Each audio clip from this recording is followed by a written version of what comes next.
Something dramatic is being reported from the waters near the UAE. But wait, the truth that is still unclear and it is still unfolding. Iran has made a bold claim again.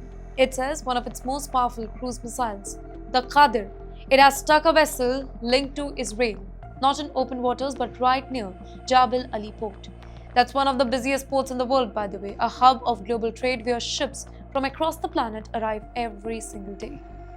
Can you imagine this now? A missile flying over very low over the sea, closing in on its target and then impact.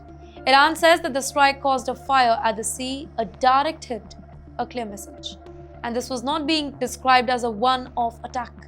According to Iran's Islamic Revolutionary Guard Corps, this was part of something much bigger. Operation True Promise 4. Well, a continuing military campaign with wave after wave of strikes. And this, they say, was wave 97th. Can you think about a number? 97 waves. That's not escalation, that's a sustained campaign, a strategy playing out over time. In fact, the reported target was a vessel that was moving through the approach channel of Jabal Ali. That's a very sensitive zone. A narrow path where ships slow down and they are most exposed. So if that's true, then that was not random. That was deliberate. That was calculated.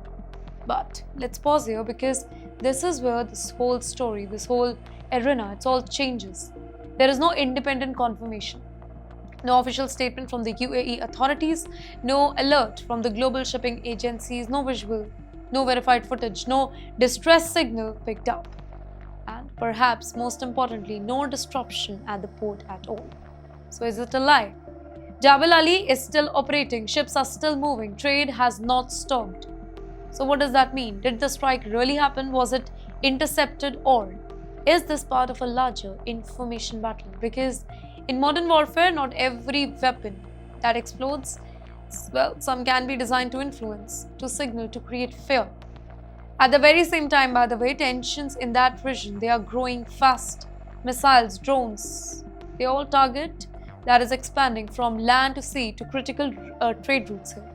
And that's what's making this whole moment so important, because if shipping lanes become target, this is no longer just a regional conflict, is it? This becomes global. Trade is affected, oil routes are threatened, and economies feel the pressure here. So now the entire world is watching closely. Was there really a strike near Jabal Ali, or is this a message that is being sent without a missile ever landing? So here we have one claim, no confirmation, maximum tension. And in a region that is already on the edge, even uncertainty, it can be dangerous, because sometimes it's not just what happens, it's what people believe has happened that can change every single thing.